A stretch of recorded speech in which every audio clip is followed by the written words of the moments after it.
तो क्या अब ईरान युद्ध पूरी तरह से खत्म हो जाएगा? क्या इस दुनिया को स्ट्रेट ऑफ हॉर्मुज से तेल और गैस की सप्लाई पहले की तरह मिलने लगेगी? अब इस बात के ठोस संकेत मिलने लगे हैं। खुद अमेरिकी राष्ट्रपति ट्रंप ने ट्रुथ सोशल पर ऐलान किया कि ईरान युद्ध खत्म होने के काफी करीब है और उन्हें लगता है कि ईरान उनकी शर्तों को मानने को तैयार हो गया है। ईरान ने भी स्वीकार किया है कि उसे अमेरिका की तरफ से प्रस्ताव मिले हैं और वो इसकी समीक्षा कर रहा है। संभावना जताई जा रही है कि किसी भी समय समझौता वाला बयान जारी हो सकता है। चूंकि इस ईरान युद्ध का असर दुनिया भर में देखने को मिल रहा है, इसलिए इस समझौते का इंतजार पूरी दुनिया कर रही है। समझौते के इन संकेतों को कैसे देखा जाए, किन शर्तों पर समझौता होता है तो उसे टिकाऊ माना जाएगा। सुबह से शाम तक में अपने बयान से पलटने वाले ट्रंप अगर समझौता कर भी लेते हैं तो वो कितने दिन तक चलेगा? आज आवाज अड्डा में करेंगे इसी पर खास चर्चा। नमस्कार, मैं हूं लक्ष्मण राय और चर्चा में शामिल होने वाले अपने मेहमानों से आपका परिचय कराऊं उससे पहले सुना देता हूं कि अमेरिका के स्टेट सेक्रेटरी मार्को रूबियो ने क्या कहा है इस पूरे मामले पर, फिर अपने मेहमानों से आपका परिचय कराऊंगा। The operation Epic Fury is concluded. We achieved the objectives of that operation. I'm not going to, we're not cheering for an additional situation to occur. We would prefer the path of peace. What the president would prefer is a deal. He would prefer to sit down, work out a memorandum of understanding for future negotiations that touches on all the key topics that have to be addressed, a full opening of the strait so the world can get back to normal. And he preferred that be negotiated through the route that Steve and Jared have been working and that all of us have been supporting. That's the route he prefers. Right now you have a country who is unlawfully, criminally, and illegally taking possession of an international waterway and blowing up commercial vessels and putting mines in the water. I don't know if people appreciate how outrageous this is, how unacceptable it is that any country would fire and try to sink commercial vessels or put mines in the water. Both of these things are illegal. And so we're going to take it to the UN and we're going to give it another chance to be a forum in which we're not even asking people to commit troops to the region and help blow up the Iranian boats. All we're asking them to do is to condemn it. तो ये आप सुन रहे थे Marco Rubio को, जिनका साफ तौर से कहना था कि ये ऑपरेशन खत्म हो चुका है, सारे लक्ष्य पूरे कर लिए गए हैं और उसके बाद जो संकेत आए उसके मुताबिक एक 14 सूत्री प्रस्ताव दिया गया है। इस प्रस्ताव पर अगर ईरान सहमत हो जाता है तो उसके तहत ईरान युद्ध को पूरी तरह से खत्म कर दिया जाएगा।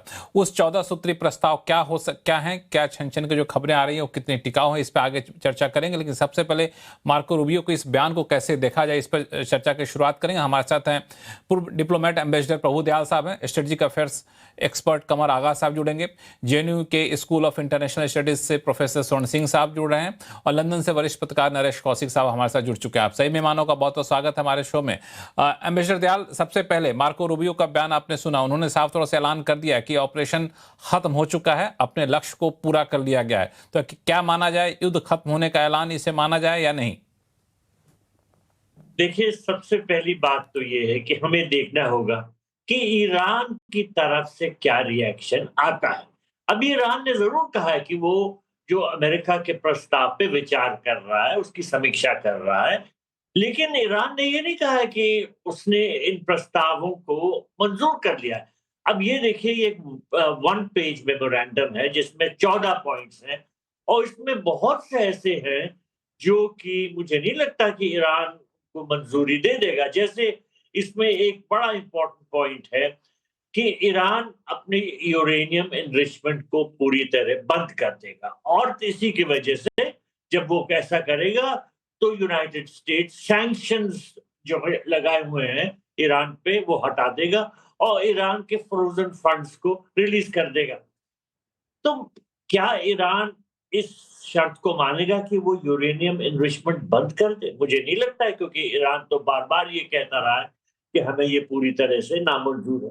इसके अलावा देखिए, एक बहुत बड़ा पॉइंट जो ये 14 पॉइंट प्रपोजल में है वो ये है कि दोनों साइड स्ट्रेट ऑफ हॉर्मुज में और जो शिपिंग पे पूरे रीजन में रिस्ट्रिक्शंस लगाए हुए हैं इनको हटाए। ईरान जो है वो मेरे विचार में नहीं मानेगा कि स्ट्रेट ऑफ हॉर्मुज को वो खोल दे, क्योंकि वही एक उसका सबसे बड़ा लीवर है, वही उसके एक पॉइंट है जिसकी वजह से उसने अमेरिका पे और न सिर्फ अमेरिका पे पूरी दुनिया पे एक प्रेशर पॉइंट बनाया हुआ। तो ईरान नहीं मंजूर होगा इतनी आसानी से कि वो इस प्रेशर पॉइंट को रिलीज कर दे और ये मान जाए कि स्ट्रेट ऑफ हॉर्मुज में ट्रैफिक नॉर्मलाइज हो जाए। और अगर मान लीजिए ऊपरी तरह से हाँ हो भी जाती है, तब भी मुझे नहीं लगता कि ग्लोबल शिपिंग इतनी आसानी से रिस्टोर होगी, क्योंकि लोग अभी बहुत डरे हुए हैं कि बहुत आसानी से अगर इस तरह का कोई डील होता है, कोई अरेंजमेंट होता है, तो क्या वो टिक पाएगा? तो ले-दे के बात है कि दोनों साइड से कुछ-कुछ अच्छे इंडिकेशंस आ रहे हैं। ये अगर युद्ध खत्म होता है तो बहुत अच्छा, लेकिन जो ये डिस्कशंस हो रहे हैं, ये बड़े इम्पोर्टेंट है। ईरान को 48 घंटे का वक़्त दिया गया है कि वो प्रपोज़ल्स को ठीक तरह से देखे और जवाब दे। हमें देखना है कि देखिए इन 48 घंटों में क्या होता है। इस लेकिन चीज को, हाँ, इतनी ईरान इतनी का आसान रिस्पांस नहीं क्या है। होता है वो काफी, ईरान का रिस्पांस क्या होता है वो काफी इम्पोर्टेंट है। और आपने बिल्कुल सही कहा कि स्थिति उतनी आसान नहीं जितने आसान शब्दों में ट्रुथ सोशल पे ट्रंप अपनी बातों को रख देते हैं। प्रोफेसर स्वर्ण सिंह साहब, ईरान क्या इन शर्तों को मानेगा जो शर्तें निकल करके आ रही हैं? हालांकि औपचारिक तौर पर किसी ने बताया नहीं कि शर्त क्या है, लेकिन जो अलग अलग हवाले से आ रही है खबर, सबसे बड़ी बात तो ये कि हम एक तय समय सीमा के लिए 12 साल के लिए या 15 साल के लिए हम यूरेनियम एनरिचमेंट को एक सीमा से ज़्यादा नहीं बढ़ाएंगे, स्ट्रेट ऑफ हॉर्मुज पूरी तरह से खोल देंगे। क्या ईरान ऐसी शर्तों को स्वीकार करेगा? एक तो मैं बिल्कुल एम्बेसडर दयाल साहब के साथ सहमत हूं कि शर्तें जिस तरह से अभी तक हमने देखी हैं उनमें काफी बड़ी खाई अभी है और उस खाई को पाटना आसान नहीं होगा। अब रही बात कि मार्को रूबियो ने जो कहा उसकी क्या जवाब क्या आया ईरान से? उसके लिए ईरान से दो स्तर पर इस तरह की प्रस्तावना जो कही जा रही है 14 सूत्री है, दो स्तर पर ईरान ने उसको जवाब दिया है। एक तो वहां के विदेश मंत्रालय के जो प्रवक्ता हैं उन्होंने कहा कि हाँ ये प्रस्ताव हमने रिसीव किया है, अभी इसका हम स्टडी कर रहे हैं और जो ईरान का जवाब होगा वो हम मध्यस्थता करने वाले पाकिस्तान देश को बता देंगे। ये तो हुआ विदेश मंत्रालय का जवाब। पर उसके अलावा आईआरजीसी का भी एक जवाब आया है। आईआरजीसी ने कहा है कि हम समझते हैं कि अमेरिका ने अपना ब्लॉकेड हटा लिया है या उठा लिया है और उसके बाद हम ये तय कर रहे हैं कि क्या नए तौर तरीके बनाए जाएं स्ट्रेट ऑफ हॉर्मुज को खोलने के।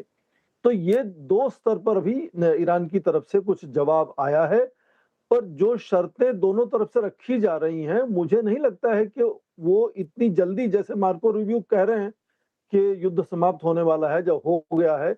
इससे पहले पीट हेग्सेट भी कह चुके हैं कि हमारी सैन्य जो उद्देश्य थे वो सब प्राप्त हो चुके हैं, हम जीत चुके हैं और वगैरह वगैरह। इस तरह की एक तरह से जो अपना एक पावर प्रोजेक्शन करने की कोशिश है अमेरिका की, वो एक तरफ है। पर मैं ये भी कहूंगा कि पिछले 3 सप्ताह में हमने देखा है कि स्ट्रेट ऑफ हॉर्मुज जो है वो एकदम परमाणु अस्त्रों में जो ताकत होती है उसी तरह की ताकत हम उसमें देख रहे हैं। स्ट्रेट ऑफ हॉर्मुज को काबू करके ईरान ने किस तरह से पूरे क्षेत्र को बंद कर रखा है। अभी अभी खबरों में यह भी है कि चार्ल्स डी गॉल जो कैरियर है फ्रांस का, वो भी स्वेज से गुजरकर इस तरफ इस क्षेत्र में आ रहा है और उसके पीछे एक यूके और फ्रांस का संयुक्त कुछ एक तरह से प्लान है कि हॉर्मुज को खोलने में क्या वो योगदान दे सकते हैं। उसके अलावा अभी अभी जिस तरह से चीन में गए थे जो विदेश मंत्री ईरान के अब्बास अरागची, उनकी बातचीत पर भी एक बहुत विस्तार रेड आउट दिया है चीन ने और कहा गया है कि उनकी यात्रा खासकर राष्ट्रपति ट्रंप के आने से ठीक पहले जो बीजिंग में हुई है उसमें 3 उद्देश्य लेकर वो बीजिंग गए थे। पहले तो ये कि उन्होंने ये अपना बिल्कुल बताना चाहा कि वो बातचीत करने के लिए बिल्कुल तैयार हैं और पूरी तरह से कमिटेड हैं, पर ये भी कि वो जो डिक्टेट है अमेरिका की वो शायद मान नहीं पाएंगे। और दूसरा ये उन्होंने कहा कि जो चीन और ईरान की हिस्सेदारी है, साझेदारी है, वो सुदृढ़ है और बनी रहेगी और युद्ध समाप्त होने के बाद उसको क्या दिशा निर्देशन दिया जाएगा, इस पर भी बातचीत हुई। तो दो चीज आपने काफी इंपॉर्टेंट कहा प्रोफेसर स्वर्ण सिंह साहब आपने। एक तो चीन के पास जाना और चीन की तरफ से बयान आना, और बयान कहीं न कहीं ये बयान ईरान की तरफ झुका हुआ बयान था और यह भी एक पोस्चरिंग हो सकता है, दबाव बनाने की रणनीति हो सकती है कि आप भले नाकेबंदी करके रखे हो लेकिन चीन जैसे देश देखिए हमारे साथ है। और दूसरी चीज आपने जो शुरू में कहा वो भी काफी इंपॉर्टेंट है कि बयान ईरान की तरफ से रिस्पॉन्स क्या आता है, ईरान के राष्ट्रपति या विदेश मंत्री की तरफ से रिस्पॉन्स आना वो अलग है और एक IRGC की तरफ से रिस्पॉन्स आना, दोनों रिस्पॉन्स में दोनों के बयानों में एक अंतर दिखता है। तो कमर आगा साहब, मैं इस चीज को समझना चाहूंगा कि अगर इस समझौते पे दस्तखत हो जाता है या फिर क्या समझौता हो जाता है अमेरिका और ईरान के बीच में जो 14 सूत्री प्रस्ताव बताया जा रहा है, तो क्या ऐसा भी संभव है क्या कि वहां की आर्मी इसको ना माने या फिर आर्मी और वहां के विदेश मंत्री और राष्ट्रपति के बीच में एक मतभेद दिखे? नहीं, मुझे नहीं लगता कि ऐसा हो पाएगा, इसलिए कि जो भी समझौता होगा वो IRGC की मर्जी उसमें शामिल होगी और मैं नहीं समझता कि जो पॉलिटिकल लीडरशिप है वो कोई ऐसा डिसीजन ले जिससे कि मतभेद हो जाएं या मतभेद बढ़ जाएं जैसा आप बता रहे हैं।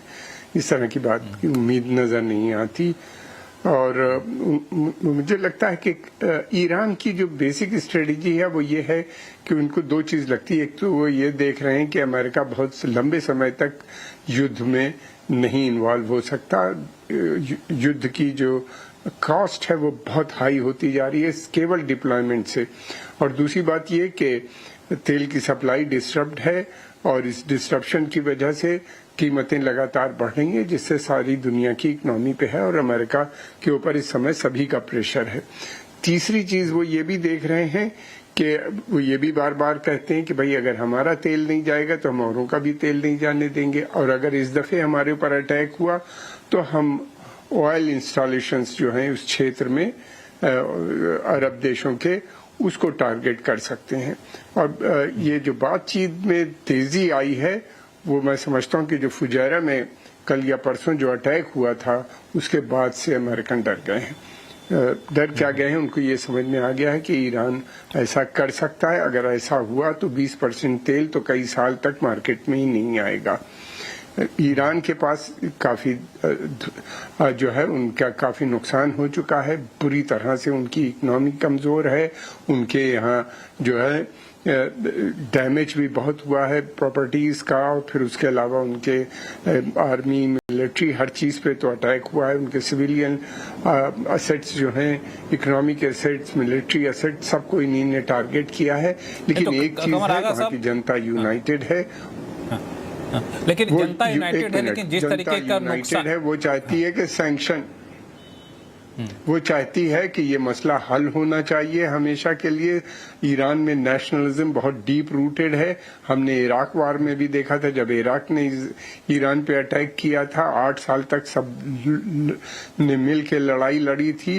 वो जब भी ऐसा होता है तो वो यूनाइट हो जाते हैं। हाँ, ये यूनिटी कब तक रहेगी ये नहीं पता युद्ध आने के बाद। बहरहाल डिफरेंसेस तो हर मुल्क में रहते हैं, उनके यहाँ भी नजर आने लगेंगे, लेकिन फिलहाल वहाँ की जनता, वहाँ की गवर्नमेंट सब चाहती है कि ये सैंक्शंस हटने चाहिए, और ईरान इसके लिए काफी कोशिश भी कर रहा है और उसको लगता है कि ये मौका अच्छा है।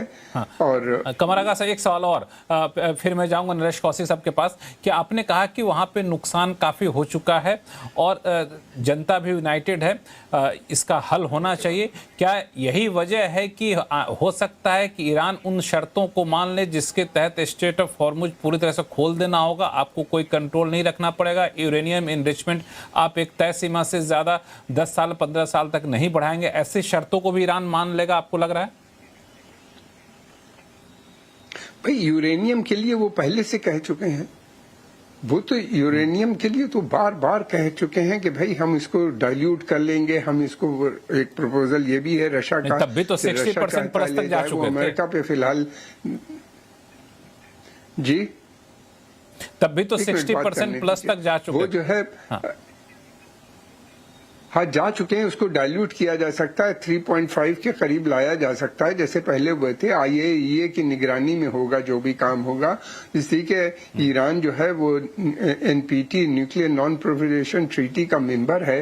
ईरान की उसके बाद फिर ये भी है कि उनका रिगरस जो है इंस्पेक्शन IAEA के माध्यम से होगा जैसे पहले हो रहा था। और फिर दूसरी बात ये है कि वो ये अपना राइट नहीं देने पे तैयार है फिलहाल, कि वो जो है वो चाहते हैं कि पीसफुल पर्पसेस के लिए यानी 3.5% इनरिचमेंट जो है वो अलाउ, वो कहते हैं कि ये हमारा राइट है, इसको हम नहीं देंगे। हाँ, इस पे सहमति हो सकती है क्योंकि उनके पास 60% इनरिच्ड यूरेनियम इतना है कि 10 साल तक वो शायद इनरिच न करें। इस तरह के बहुत से प्रपोजल्स हैं जिनके ऊपर काफी डिटेल में बात हो चुकी है, काफी चीजें हो चुकी हैं। असल में अमेरिकन ये सोच रहे थे कि शायद 4-6 दिन की वार, फिर सोचा 1 हफ्ते 2 हफ्ते की वार में ईरान टूट जाएगा, ईरान अलग हो जाएगा। ये ऐसा हुआ नहीं है।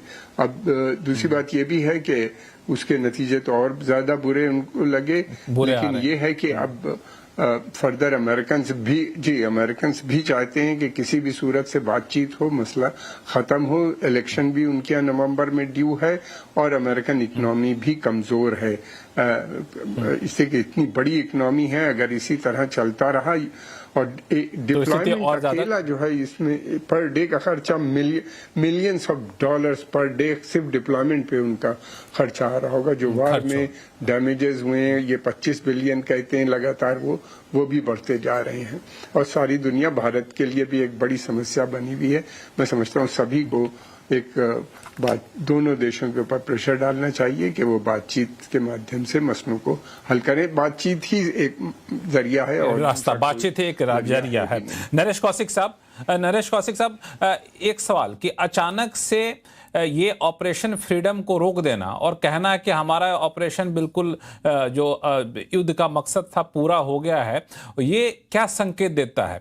क्या ईरान की तरफ से कहा गया कि नहीं जी हम थोड़ा बहुत झुकने को तैयार हैं, या फिर अमेरिका को लगा कि नहीं अब इससे ज्यादा हम अकड़ दिखाएंगे तो हमें नुकसान होगा? देखिए, ईरान ने तो बिल्कुल नहीं कहा कि वो झुकने को तैयार है।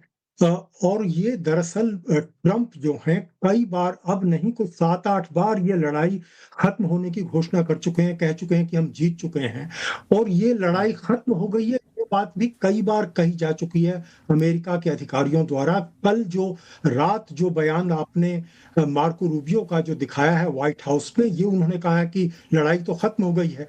इसी तरह से 1 हफ्ता पहले ये पीट जो वो हैं इनके रक्षा मंत्री पीट हेगसेथ, उन्होंने भी ये बात कही थी।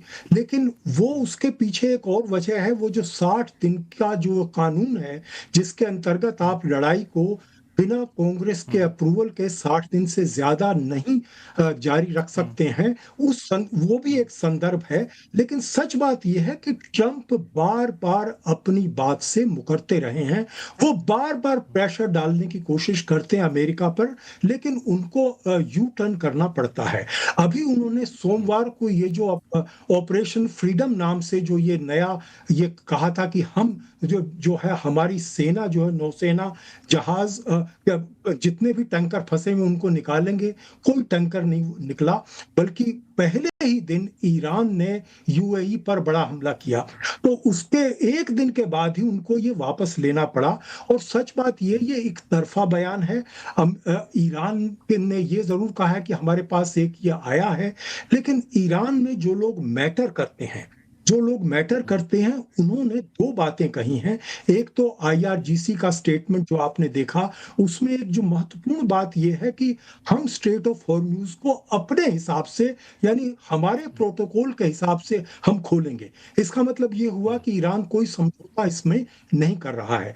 इसके साथ में एक ईरान की एक एजेंसी का जो कि सेना के और IRGC के नजदीक है, उसका एक बयान है आज इसी कोई घंटे भर के अंदर वो बयान ये कहता है कि हम ईरान का जो न्यू एनरिच्ड यूरेनियम है उसको हम बिल्कुल बाहर नहीं जाने देंगे, ये बात कही। इसके अलावा एक तीसरे ईरान के एक अधिकारी ने, जो कि कोई विदेश मंत्रालय का अधिकारी नहीं है, लेकिन एक ऐसा अधिकारी है कि जो कि IRGC के साथ और जो हार्ड लाइनर्स हैं उनके साथ जुड़ा है, उसने ये कहा है कि ये तो अमेरिका की विश लिस्ट है। इसका मतलब ये नहीं है कि ये हम इसको मान रहे हैं या हमने इस पर कोई बात, तो जो बात मैं कमर आगा मेरे दोस्त हैं और मैं उनकी बहुत इज्जत करता हूं, लेकिन मैं विनम्रता पूर्वक उनसे इस मामले में असहमत हूं कि ईरान जो है न्यूक्लियर मामले पर कोई समझौता करने को तैयार है, क्योंकि अब जो है हालात बदल चुके हैं।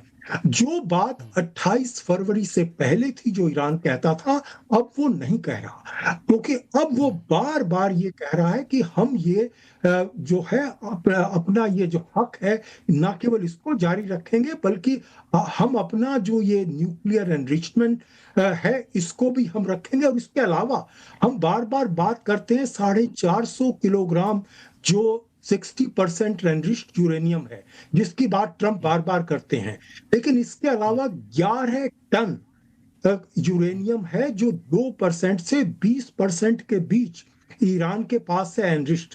उसको लेने की बात तो अमेरिका कर भी नहीं रहा है, हालांकि अमेरिका के मीडिया में इसकी बात जरूर उठ रही है। तो मुझे ऐसा लग रहा है कि ईरान जो है का रुख जो है इस मामले में कड़ा होगा, और कड़ा होगा। ये बात सही है कि ये लड़ाई हमेशा नहीं चलेगी, कहीं ना कहीं बातचीत के आधार पर ही इसका समझौता होगा। लेकिन ये समझौता मुझे ऐसा लगता है कि ईरान की शर्तों पर ज्यादा होगा, ना केवल ना कि अमेरिका की शर्तों पर, क्योंकि अमेरिका को जो है इस समय एक तरह का ये डेस्परेशन है कि ये लड़ाई खत्म हो। अब अगले ही हफ्ते ट्रंप जो है शी से मिलने चीन जा रहे हैं, वो इससे पहले कुछ दिखाना चाहते हैं करके, लेकिन ये जो है ईरान को भी पता है कि क्या हो रहा है, तो वो उनको कोई लेकिन आसानी से नहीं देगा। ट्रंप के बेसिकली अब चीन दौरे से पहले ईरान के विदेश मंत्री का वहां जाना और चीन का साफ तौर से कहना कि हम आपकी संप्रभुता की बिल्कुल रक्षा करते हैं, हम इसके पक्ष में हैं, ये भी एक कड़ा बयान है चीन की तरफ से, ऐसे समय में जब कुछ हफ्ते बाद वहां पे अमेरिकी राष्ट्रपति ट्रंप पहुंचने वाले हैं। एम्बेसडर दयाल, मैं आपके पास आऊंगा, लेकिन छोटा सा सवाल संक्षिप्त में जवाब दीजिएगा कमर आगा साहब, कि जो बात कह रहे हैं नरेश कौशिक साहब, आपको लगता है कि जो एनरिच्ड यूरेनियम है जो 60% से ज्यादा है, जिसका मतलब माना जाता है कि परमाणु हथियार बनाने में सक्षम यूरेनियम होता है, उसको किसी भी सूरत पर अमेरिका को सौंपने को तैयार होगा ईरान? देखिए, मैं ये नहीं कह रहा, मैं कौशिक साहब की पूरी तरह सहमत हूँ। ईरान के कई प्रपोजल हैं। प्रपोजल पहला, ईरान शुरू से ये बात कह रहा है कि हम यहाँ इसको डाइल्यूट कर लेंगे 3.67% या 3.5 प्लस जो होता है, जैसा कि पहले तय हुआ था, जो कि इस्तेमाल में आता है पावर प्लांट्स के लिए, न्यूक्लियर पावर प्लांट्स या आइसोटोप बनाने के लिए, मेडिकल फील्ड के लिए, वो हम यहीं पे कर लेंगे डाइल्यूट। उसके अलावा कुछ और भी प्रपोजल्स हैं। रशियंस ये कह रहे हैं कि आप वहां न कीजिए बल्कि हमको दे दीजिए, हम कर देंगे। अमेरिकन अपने को मान रहे हैं, लेकिन वो मानने पे तैयार नहीं। वो यही बार बार कह रहे हैं, अभी तक जो उनका स्टैंड है, कि हम यहीं उसको IAEA की निगरानी में ईरान के अंदर उसको हम डाइल्यूट कर लेंगे जितना है। IAEA के कैमरे लगे होंगे, IAEA का रिगरस इंस्पेक्शन भी होगा, उसके ऊपर भी वो राजी है। ये वही बात हो गई जो जैसे कि 2015 की JCPOA में हुई थी, इसी तरह का। इसके अलावा ये भी कह रहे हैं कि भाई हम इनरिचमेंट नहीं करेंगे बहुत दिनों तक, हमारे पास मगर राइट होना चाहिए इनरिच करने का हमारे पास, क्योंकि इतना ऑलरेडी इनरिच मटेरियल है, इसको हम डाइल्यूट करेंगे, इसको यूज करेंगे, और फिर उसके बाद इसका, ये प्रपोजल्स हैं जो मैं बता रहा हूँ। कुछ अलग अलग कंट्रीज के हैं जो बीच में मध्यस्थता कर रहे हैं, उनके हैं, कुछ वहां पे ईरान के अंदर भी ग्रुप्स हैं, उनके भी हैं कि हमें जरूरत नहीं है, हमारे पास है इतना इनरिच, उसको हम ले आएंगे। दूसरे 60% से न्यूक्लियर वेपन नहीं बनता। न्यूक्लियर वेपन बनाने के लिए, इंडस्ट्रियल ग्रेड के लिए 90+ इनरिचमेंट की जरूरत पड़ती है, इसीलिए उन्हीं ने लाके 60% पे रोक लिया। ये उनका बार्गेनिंग चिप है जिसको वो इस्तेमाल करने की कोशिश कर रहे हैं। और न्यूक्लियर प्रोग्राम जो है उनका, वो बहुत ज्यादा, मुझे नहीं लगता कि वो इस पे बहुत ज्यादा कंप्रोमाइज करेंगे, इससे ज्यादा कोई बात होगी नहीं। अब प्रेसिडेंट ट्रम्प साहब की जो डिमांड्स है नहीं, हाँ जी। और दूसरी बात ये कि मैंने कौशिक साहब ये कभी नहीं कहा कि वो अपना राइट्स दे देंगे। कौशिक साहब की मैं अपने बताने में असफल रहा हूँ शायद। नहीं, ठीक है, आपने अच्छा क्या क्लैरिफाई कर दिया। हमारे साथ न्यूयॉर्क से अटॉर्नी आनंद आहूजा साहब भी जुड़ चुका। आनंद आहूजा साहब, आपके पास आऊंगा मैं, लेकिन एक सवाल मैं एम्बेसडर दयाल से ले लूं। एम्बेसडर दयाल साहब, आपको क्या लगता है, जो पिछले कई बार बातचीत की शुरुआत हुई, लेकिन जो हम लोग समझ पा रहे हैं वो मामला फंस जा रहा है यूरेनियम एनरिचमेंट को लेकर के, परमाणु कार्यक्रम को लेकर के। इसका बीच का रास्ता क्या हो सकता है ताकि एक फेस सेविंग एक्सरसाइज हो जाए यूएस के लिए भी और ईरान के लिए भी, लगे कि हाँ भी हम भी अपने जिद पे अड़े रहे, क्योंकि ईरान एक सीमा से ज्यादा छूट देगा तो वहां की आर्मी उसके खिलाफ हो जाएगी। देखिए, ये बहुत बड़ा मसला है और ये लड़ाई छिड़ी भी इस वजह से क्योंकि अमेरिका प्रेशराइज कर रहा है ईरान को कि आप यूरेनियम एनरिचमेंट बिल्कुल बंद कर दें और जो आपके पास 60% एनरिच्ड यूरेनियम है उसको आप पूरी तरह से हमको सौंप दें या किसी और को सौंपें, लेकिन आपके पास ये रहना चाहिए। लेकिन देखिए, इस पूरे मसले में एक बहुत बड़ा फैक्टर है इजराइल, और इजराइल और ईरान एक दूसरे को अपने लिए एक एग्जिस्टेंशियल थ्रेट समझते हैं। इजराइल के पास न्यूक्लियर वेपन है और ईरान को यह लगता है कि इन न्यूक्लियर वेपन से उसको बहुत बड़ा खतरा है। तो इस वजह से वो जो एनरिचमेंट प्रोग्राम है ईरान बंद करने के लिए राजी नहीं होता है और इसी वजह से लड़ाई छिड़ी है। पहली भी जो जून में पिछले साल हुई थी और इस साल अभी जब ये शुरू हुई 28 फरवरी को, तो उसका मूल कारण यही है कि अमेरिका और इजराइल चाहते हैं कि ये जो यूरेनियम एनरिचमेंट प्रोग्राम ईरान में है ये पूरी तरह खत्म कर दिया जाए। और मेरे विचार में देखिए, ये कॉम्प्लिकेटेड सिचुएशन है। यूरेनियम एनरिचमेंट बंद करने के लिए तो ईरान तैयार नहीं है, इसके अलावा कुछ और जो शर्तें हैं जो अमेरिकन प्रपोजल में है वो ईरान को मंजूर नहीं है। जैसे फॉर एग्जांपल वो कहा गया है उस प्रपोजल में कि जो स्ट्रेट ऑफ हॉर्मुज़ में ट्रैफिक पूरी तरह खुल जाए।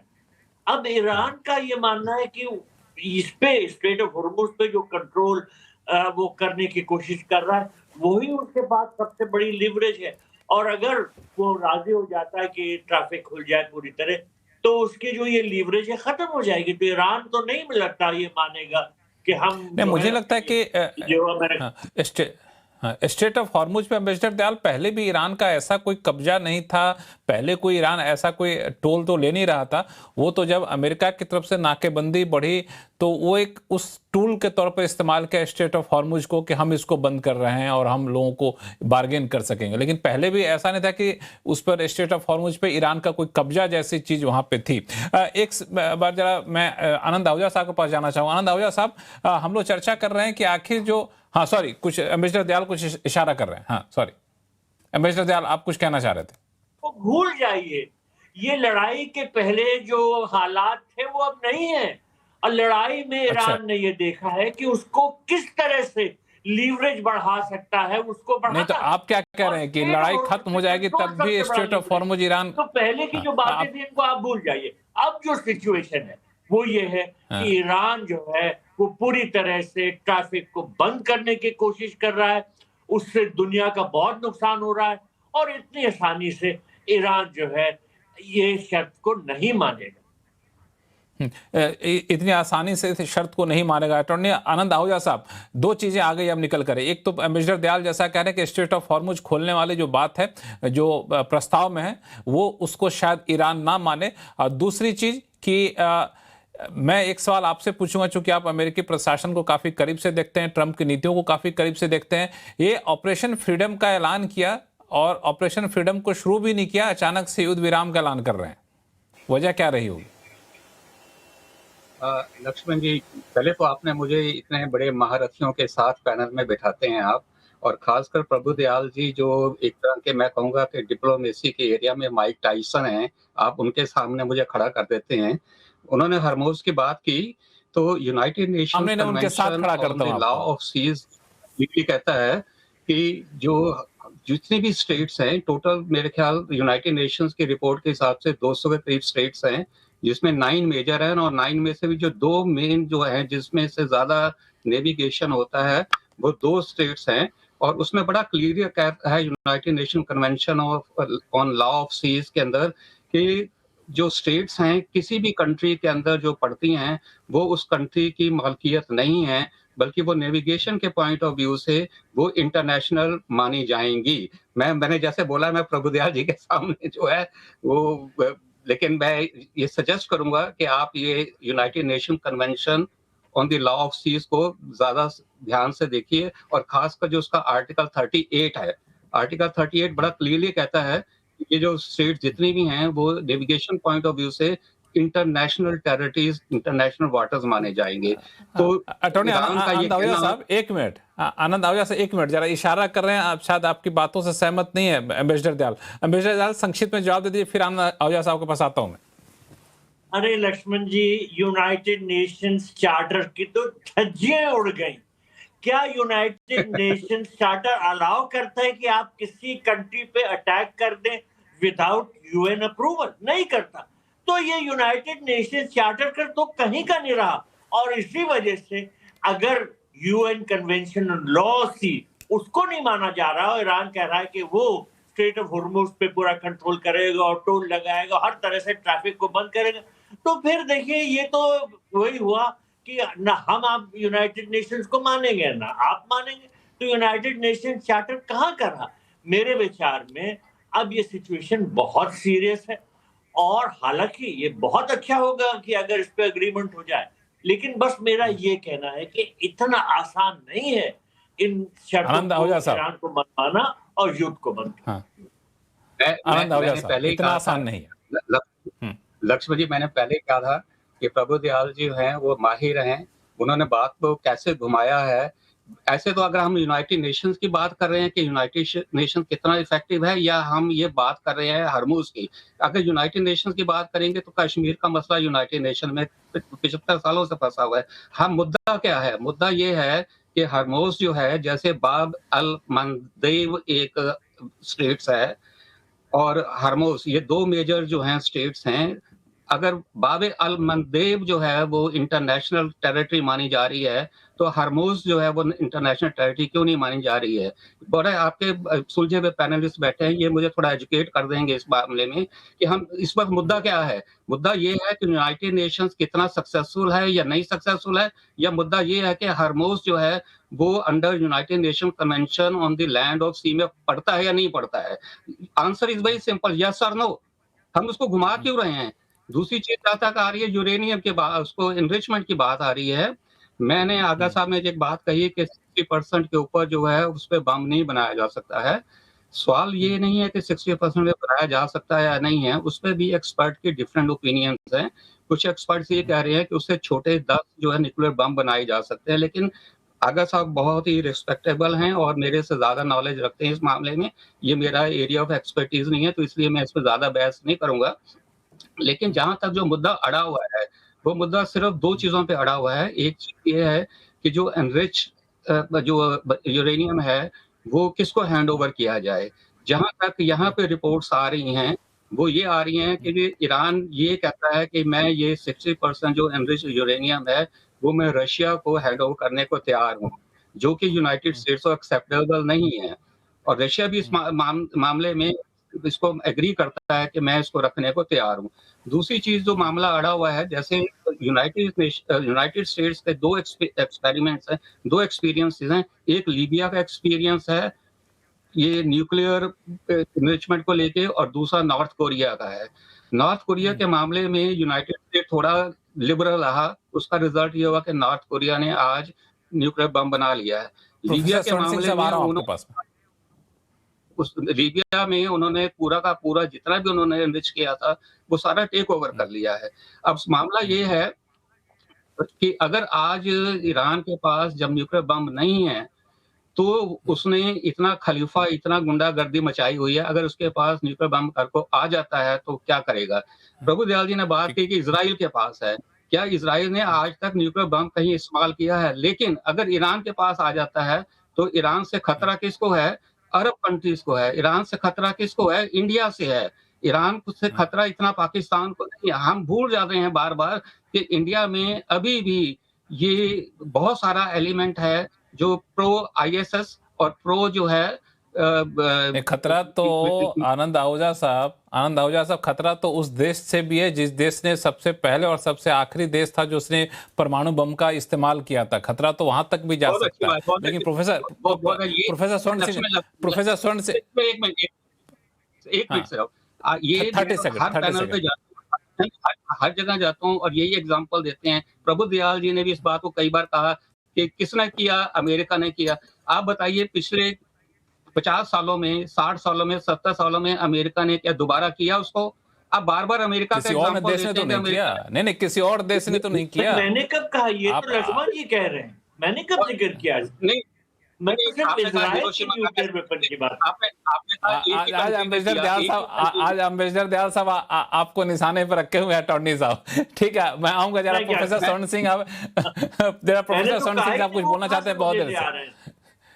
प्रोफेसर स्वर्ण सिंह साहब कुछ बोलना चाहते हैं बहुत देर से। अच्छा, सबसे पहले तो आनंद आहूजा जी कह रहे हैं कि यूनाइटेड नेशंस कन्वेंशन और लॉ ऑफ द सीज जो है वो क्या कहता है। मजेदार बात यह है कि ना यूनाइटेड स्टेट्स ने और ना ही ईरान ने इस कन्वेंशन को रेटिफाई किया। दोनों देश ही इस कन्वेंशन को नहीं मानते हैं। तो अब किस तरह से उसको लागू करेंगे वो आनंद आहूजा जी बताएंगे शायद। दूसरी बात, यहाँ तक ये एनरिच्ड यूरेनियम का एक मुद्दा है अमेरिका और ईरान के बीच में। दो चीजें उस पर समझना जरूरी है। पहले तो इस तरह के माहौल में जब युद्ध होता है तो दोनों तरफ से जो देश हैं वो इतनी बड़ी बड़ी मांगे रखते हैं कि उनको लगता है कि 100 की मांग करेंगे तो शायद 50 या अच्छा हुआ तो 55% हमारी मांगे जो है मान ली जाएंगी। दूसरी बात ये कि 60% एनरिचमेंट कर लेना ये नहीं उसका मतलब कि उन्होंने बम बना लिया है। जैसे पहले कहा गया, कामर आगा साहब ने कहा कि वो 97% के एनरिचमेंट की जरूरत पड़ती है उसके लिए, और उसके बाद भी फिर केवल आप यूरेनियम की को इस्तेमाल नहीं कर सकते। उसको किस तरह से मिसाइल पर फिट करेंगे, किस तरह से वो डेटोनेट होगा, कितनी दूर तक जाएगा वगैरह वगैरह, वो बहुत मुश्किल चीजें हैं। ऐसा नहीं कि ईरान वो नहीं कर सकता, पर ऐसा भी नहीं कि 60% थोड़े से वो बम बनाने में एकदम काबिल हो गया है। उसको लेकर ईरान ने खुद कहा है, जैसे कहा गया, जो आप देखें 2015 का जो JCPOA था उसमें ईरान मान चुका है कि वो इसको डाइल्यूट करके 3.67% जहां वो न्यूक्लियर फ्यूल होता है वहां तक उसको डाइल्यूट करके इस्तेमाल करेगा। और यदि इतना डाइल्यूट करेगा तो उसको अगले 10 साल तक एनरिचमेंट की जरूरत नहीं है, इतना उसके पास न्यूक्लियर फ्यूल होगा। इस युद्ध के दौरान ईरान से ये भी बात हुई कि वो शायद ये जो अपना एनरिच्ड यूरेनियम है वो रूस को देगा, और रूस ने भी माना कि हम उसको लेकर डाइल्यूट करेंगे। और रूस दुनिया का सबसे बड़ा उत्पादक है ये न्यूक्लियर फ्यूल का। यहां तक कि आनंद आहूजा साहब समझते हैं कि अमेरिका भी रूस से न्यूक्लियर फ्यूल खरीदता है अपने न्यूक्लियर रिएक्टर्स के लिए। तो वो संभव है कि रूस वो लेकर उसको डाइल्यूट कर सकता है। इस तरह की कोई आपस में समझ बन सकती है, संधि भी हो सकती है वगैरह वगैरह। तो ये जो दोनों तरफ से एक तरह से गीदड़ भभकी देने का एक तरीका है, वो एक पोस्चरिंग है। दरवाजे के पीछे क्या बात होगी, किस तरह से वापस में समझ बनेगी, वो बात की बात है। पर इस वक्त जो पिछले मैंने कहा 3 सप्ताह में हॉर्मुज पर जो काबू किया है ईरान ने, उसको लगता है कि शायद उसको न्यूक्लियर परमाणु अस्त्रों की जरूरत नहीं है। उसके पास एक ऐसा तंत्र आ गया है जिससे वो पूरे क्षेत्र को अपने काबू में कर सकता है। इसलिए मुझे लगता है वो उसको आसानी से नहीं छोड़ेगा। और यहां तक बात परमाणु अस्त्र बनाने की है तो इतनी जो विध्वंस हुआ है अमेरिका की तरफ से ईरान में, तो वहां कम से कम जनता में ये भावना और भी सुदृढ़ हुई है कि ईरान को परमाणु अस्त्र बनाने चाहिए।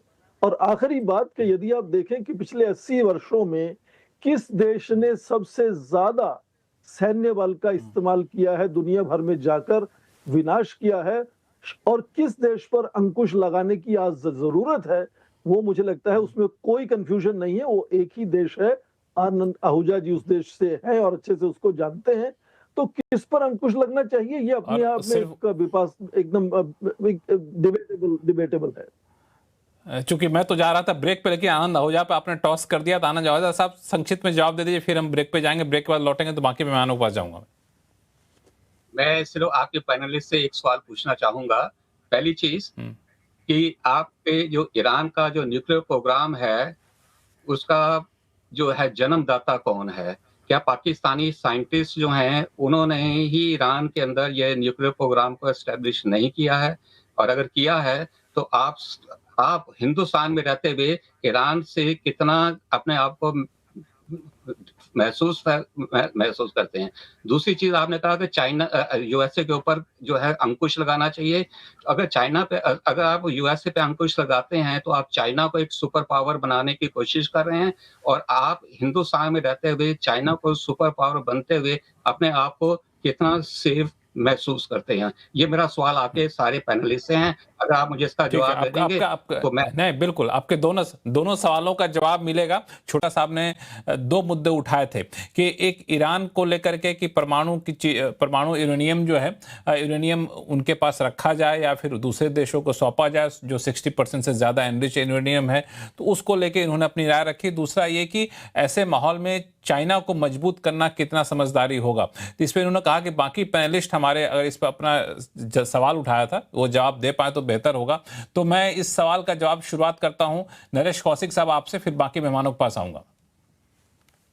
देखिए, सबसे पहले तो आहूजा साहब ने ये लॉ वाली बात उठाई। सच बात ये, स्ट्रेट ऑफ हॉर्म्यूज में जो उसकी जो नाकेबंदी है वो दरअसल एक्ट ऑफ वॉर है। मतलब ये तो कानून विशारद हैं, मैं तो मामूली जर्नलिस्ट हूं, तो इनको ये बात मालूम होगी कि ये दरअसल कानून का उल्लंघन है, नाकेबंदी अमेरिका करे या ईरान करे। एक बात।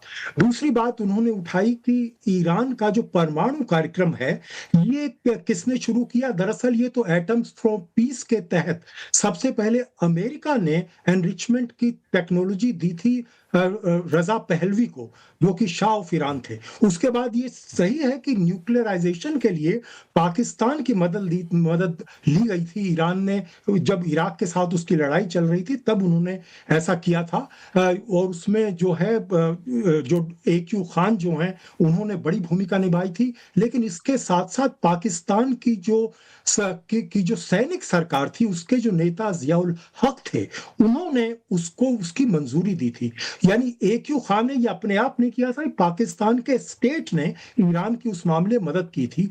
और इस दौरान जो ईरान का जो कार्यक्रम इतने साल जो बढ़ा, और जो परमाणु बम में इसलिए नहीं बना कि वहां पर जो अयातुल्ला खमीनेई जो थे, जो 1989 में सुप्रीम लीडर बने थे, उन्होंने उसको कभी क्रॉस नहीं होने दिया थ्रेशोल्ड को। यानी उनको ये लगता था बार्गेनिंग चिप की तरह से रहे। लेकिन उनके जाने के बाद अब ये बात खत्म हो गई है और वहां पर अब इस तरह का माहौल है कि वहां पर हथियार बनाने की अब मांग बढ़ रही है। और जो यूनाइटेड नेशंस की जो संधि है जिसमें आप हथियार नहीं बना सकते, उससे भी ईरान निकलने की बात कर रहा है, उसी तरह से जैसे उत्तर कोरिया कर चुका है। उत्तर कोरिया ने तो करने के बिल्कुल ऐलान कर दिया था और उसके 3 साल के अंदर अंदर विस्फोट भी कर दिया था 2006 में। तो ईरान में इस तरह का अंदेशा है। इसके बाद जो रूस की बात उन्होंने उठाई थी, सच बात यह है कि रूस ने जब 2015 का जब समझौता हुआ था, तो उसके 6 महीने के भीतर भीतर ईरान ने 12.5 टन एनरिच्ड यूरेनियम जो है अपना रूस को सौंप दिया था। लेकिन 2015 के उस समझौते को तो तोड़ दिया ट्रंप ने 2018 में, और उसके बाद से ईरान का जो रवैया है बदला है, एकदम सख्त हुआ है और इस लड़ाई के बाद से और ज्यादा बढ़ा है। अब मुझे लगता है कि उनके पास जो स्थिति है वो ऐसी है कि वो रूस को भी मुझे नहीं लगता कि देने को तैयार हैं। वो कई बार उनके यहाँ से ये बयान आ चुका है कि वहां से वो अपना एनरिच्ड यूरेनियम बाहर नहीं जाने देंगे। अंत में जो चीन की जो उन्होंने बात की, चीन के मामले में देखिए, ये बात तो सही है कि भारत के हित में चीन का आगे बढ़ना, कोई सुपर पावर बनना कोई बड़ी बात नहीं है। लेकिन चीन को सुपर पावर बनाने में सबसे ज्यादा मदद तो अमेरिका ने की है। अमेरिका ने जो WTO का जो उसको मेंबर बनाया, उसको वर्ल्ड ट्रेड ऑर्गेनाइजेशन में उसको लाया, उसके बाद में जिस तरह से आपने उसके सारे दरवाजे आपने खोले, जिसका फायदा उठाया चीन ने, उसको उसकी जो शुरुआत तो अमेरिका ने की है। तो पिछले साल जो उन्होंने जो एक चीज और है इसमें नरेश कौशिक साहब कि चीन की जो बात हम लोग कर रहे हैं बार बार कई बार इस मामले पे डिस्कशन के दौरान आया कि चीन को मजबूत होने से रोका जा रहा है और इसे भारत को शामिल कर लिया जाता है कि भारत के लिए अच्छा नहीं है कि चीन मजबूत हो। सबसे पहले दिक्कत तो आपकी अपनी यानी यूएस की है। अब भारत को तो आप सैफ की ढाल बना रहे हैं, उसके कंधे पर रख के बंदूक चला रहे हैं कि नहीं भारत के लिए अच्छा होगा जी, चीन बड़ा कमजोर हो जाएगा, चीन को मजबूत होने से हम रोक रहे हैं। तो इसको भारत कितना बाय करेगा ये मुझे थोड़ा समझना पड़ेगा। एम्बेसडर दयाल आपके पास आता हूं। दो चीजें जो उन्होंने कहा, पहला कि एनरिच यूरेनियम ईरान किसी भी सूरत में बाहर नहीं जाने देगा, कम से कम रशिया को तो नहीं देगा, और दूसरा कि चीन को मजबूत होने से हम रोक रहे हैं, इस वजह से भारत को इसका विरोध नहीं करना चाहिए। पहली बात ये सही है कि जो ईरान है वो अपने जो एनरिच्ड यूरेनियम है उस पे कंट्रोल खुद रखेगा और दूसरे को नहीं देगा। दूसरी बात, इन सब जो ये हालात हैं इनसे चीन जो है उसको फायदा हो रहा है, उसकी शक्ति बढ़ रही है और हम एक ऐसे देश हैं जिसको चीन से हमेशा खतरा बना रहता है। देखिए हमारा इतना बड़ा बॉर्डर है जो चीन के साथ अनडिफाइंड है। चीन हमारे इलाकों पे ये जाहिर करने की कोशिश करता है कि उनका है, तो हमारे साथ हालांकि अभी कुछ तनाव कम है लेकिन कब ये बढ़ जाएंगे कहा नहीं जा सकता। और इन सब हालात में जो आजकल ये खेले जा रहे हैं मिडिल ईस्ट में, इसमें चीन अपना फायदा उठाने की कोशिश कर रहा है। वो ये कोशिश कर रहा है कि किस तरह से उसकी स्ट्रेंथ बढ़े और अमेरिका भी जानता है ये बात, अमेरिका परेशान है। और जैसा नहीं तो हमें क्या करना चाहिए? हमें ये करना चाहिए कि किसी तरह से अगर ये लड़ाई बंद हो सकती है तो उसको हम सपोर्ट करें। अगर अमेरिका ये प्रपोज कर रहा है कि 14 पॉइंट प्रपोजल है वगैरह, तो उससे हम लड़ाई बंद कर सकते हैं। तो किस तरह से निगोशिएशन हो, देखिए ये नहीं हुआ कि ईरान पूरी तरह से मान जाएगा इनको, लेकिन कुछ एक निगोशिएशन का रास्ता निकल के अगर ये लड़ाई खत्म होती है उसी में हमारा फायदा। हाँ बिल्कुल। दरअसल अभी कुछ देर पहले प्रोफेसर स्वर्ण सिंह साहब ने बड़ा सही कहा था कि जब भी ऐसी बातचीत होती तो हर कोई अपने अपने एम्बिशन रखते हैं, अपनी अपनी इच्छाएं रखती है, बार्गेन होकर के धीरे धीरे लोग नीचे आते हैं, फिर डिमांड कम हो जाते हैं, समझौता उसी कम हुए डिमांड पर होता है। मैं मान के चलता हूँ चलिए ये समझौता हो जाता है कुछ हद तक, एक तय समय सीमा तक यूरेनियम को एनरिच नहीं करने पर ईरान राजी हो जाता है, स्टेट ऑफ हॉर्मुज पे कंट्रोल खत्म होने पर बात हो जाती है। आदर्श स्थिति यह है कि जो एसेट अमेरिका ने सीज किया ईरान का उसको भी खोलने पर अमेरिका तैयार हो जाता है, ये सारा कुछ हो भी जाता है। तो कमर आगा साहब, ये युद्ध हमेशा के लिए खत्म हो जाएगा, इस पर ऐलान कर भी दिया जाए तो ये कितना टिकाऊ माना जाएगा? मैं समझता हूँ बहुत टिकाऊ होगा।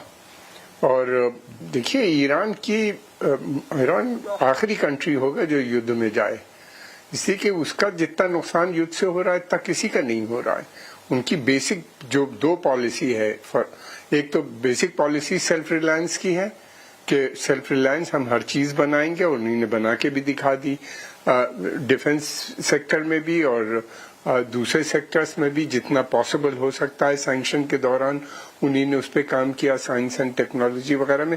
दूसरी ये है कि वो ऑटोनॉमी इन फॉरेन पॉलिसी, यानी इनकी ये दोनों पॉलिसी वैसे ही है जैसे भारत की 60s एंड 70s में थी, बिल्कुल उसी पैटर्न पे इन्हीं ने रखा भी है अपनी पॉलिसीज को, उसको काफी हद तक कॉपी भी किया।